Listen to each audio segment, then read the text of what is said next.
আওয়ামী লীগ সরকারের দুর্নীতি আর লুটপাটে দেশের আর্থিক খাত যখন ভয়াবহ চ্যালেঞ্জে, ঠিক সেই মুহূর্তে ত্রাণকর্তা হিসেবে সরকার প্রধানের দায়িত্ব গ্রহণ করেছেন নোবেলজয়ী ডক্টর মোহাম্মদ ইউনূস।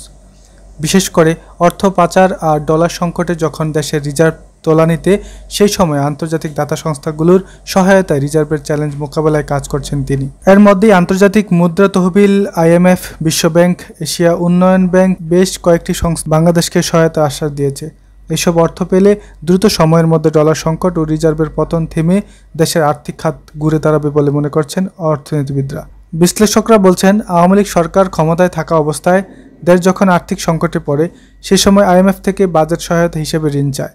সংস্থাটি ওই প্যাকেজের আওতায় 470 কোটি ডলার ঋণ দেওয়ার প্রতিশ্রুতি দিলেও দেশের আর্থিক খাতে বড় ধরনের সংস্কারের শর্ত জুড়ে দেয়। এমনকি বারবার সফরে এসে বিভিন্ন শর্ত জুড়ে দেওয়া দেশের আর্থিক খাতে অনেকটাই অস্বস্তি দেখা দেয়। অথচ ডক্টর ইউনূসের অন্তর্বর্তীকালীন সরকার ঋণ চাওয়ার সঙ্গে সঙ্গে আন্তর্জাতিক সংস্থাগুলোর ঋণ দিতে প্রতিশ্রুতিবদ্ধ হচ্ছে। এটি সম্ভব হয়েছে শুধু আন্তর্জাতিক বিশ্বে ডক্টর ইউনূসের ভাবমূর্তির কারণেই। বর্তমানে জাতিসংঘের সাধারণ পরিষদের অধিবেশনে যোগ দিতে যুক্তরাষ্ট্রের অবস্থান করেছেন ডক্টর ইউনূস। সেখানে বিভিন্ন দেশ ও আন্তর্জাতিক সংস্থার শীর্ষ কর্মকর্তাদের সঙ্গে বৈঠক করেছেন তিনি। এর মধ্যেই বিশ্বব্যাংক, IMF ও যুক্তরাষ্ট্র থেকে বড় অঙ্কের ডলার পাওয়ার আশ্বাস এসেছে। এর বাইরেও চীনের প্রস্তাব, বড় বিনিয়োগের সোলার প্ল্যান্ট স্থাপন, নেপালের পক্ষ থেকে জলবিদ্যুৎ, জ্বালানি আমদানি সহ বিভিন্ন খাতে সহায়তার আশ্বাস এসেছে বিশ্ব নেতাদের কাছ থেকে।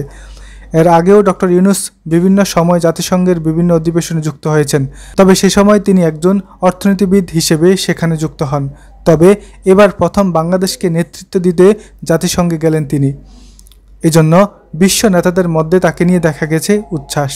এরই মধ্যে তিনি মার্কিন প্রেসিডেন্ট জো বাইডেন, কানাডার প্রধানমন্ত্রী জাস্টিন ট্রুডো, বিশ্বব্যাংক প্রেসিডেন্ট অজয় বাঙ্গা, আন্তর্জাতিক মুদ্রা তহবিলের IMF প্রধান ক্রিস্টালিনা জর্জিয়েভা, ইতালির প্রধানমন্ত্রী জর্জিয়া মেলোনি, পাকিস্তানের প্রধানমন্ত্রী শেহবাজ শরীফ, নেপালের প্রধানমন্ত্রী KP শর্মা, চীনের পররাষ্ট্রমন্ত্রী ওয়াং উই সহ বিশ্বের অনেক রাষ্ট্রনায়ক ও সরকার প্রধানদের সঙ্গে বৈঠক করেছেন।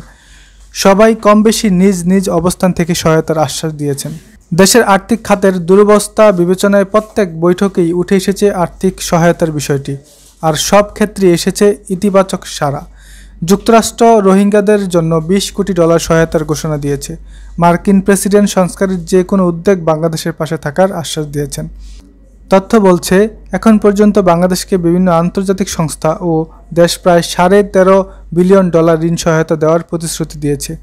যুক্তরাষ্ট্রে ডক্টর ইউনূস ও বিশ্বব্যাংকের প্রেসিডেন্ট অজয় বাঙ্গার বৈঠকে বাংলাদেশকে সংস্কার খরচের জন্য 3.5 বিলিয়ন ডলার ঋণ সহায়তা দিতে সম্মত হয়েছে।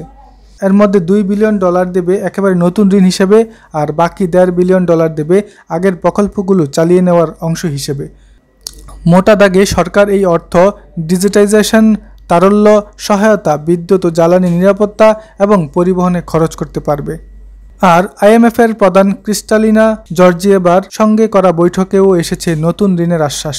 এমন এক সময় ডক্টর ইউনূস IMF প্রধানের সঙ্গে বৈঠক করেছেন যখন ঋণ দেওয়ার জন্য সংস্থাটির একটি মিশন বাংলাদেশে অবস্থান করছে। এর মধ্যে 4.7 বিলিয়ন ডলার ঋণ দিয়েছে IMF। এরপর সংস্থাটি ডক্টর ইউনূসের নেতৃত্বে আহ্বানে সাড়া দিয়ে আরও 3 বিলিয়ন ডলার ঋণ দিতে চায়।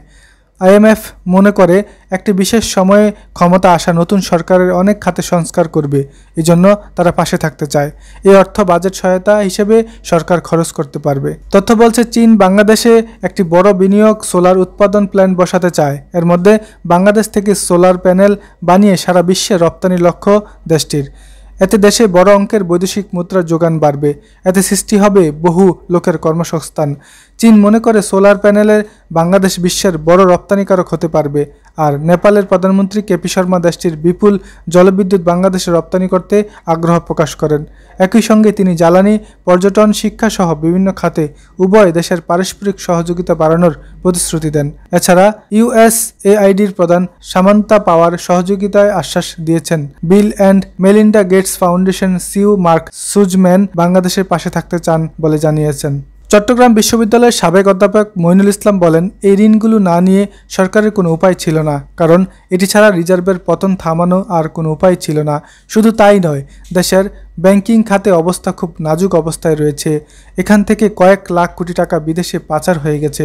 ফলে এই ঋণগুলো পাওয়া গেলে ব্যাংকিং খাত একটা স্থিতিশীল পর্যায়ে আসবে, সেই সঙ্গে রিজার্ভ বাড়বে এবং ডলারের দামও স্থিতিশীল হবে।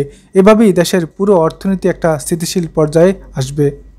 বিভিন্ন বৈঠক সূত্রে জানা গেছে, আগামী 3 বছরে একটা প্যাকেজের আওতায় বাংলাদেশকে 400 থেকে 500 কোটি মার্কিন ডলার ঋণ দেবে আইএসডিবি।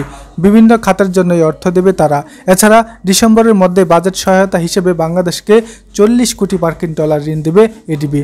সংস্থাটি ব্যাংকসহ আরও কয়েকটি খাতে সংস্কারের জন্য দেবে 50 কোটি ডলার। এটা পাওয়া যাবে 2025 সালের মার্চের মধ্যে। এর বাইরে জ্বালানি খাতের উন্নয়নে এডিবির কাছে 100 কোটি ডলারের চেয়েছে বাংলাদেশ। সংস্থাটি চলমান প্রকল্পগুলো অব্যাহত রাখবে বলে আশ্বাস দিয়েছেন। সেই সঙ্গে যুক্তরাষ্ট্র বাংলাদেশকে 20 কোটি ডলারের বেশি উন্নয়ন সহায়তা দিতে সম্মত হয়েছে। সব মিলিয়ে দাতা সংস্থাগুলোর কাছ থেকে 1360 কোটি বা 13.5 বিলিয়ন ডলার বেশি ঋণ সহায়তা পাওয়ার আশ্বাস পাওয়া গেছে। রাকিবুল হাসান, প্রধান সংবাদ, ঢাকা।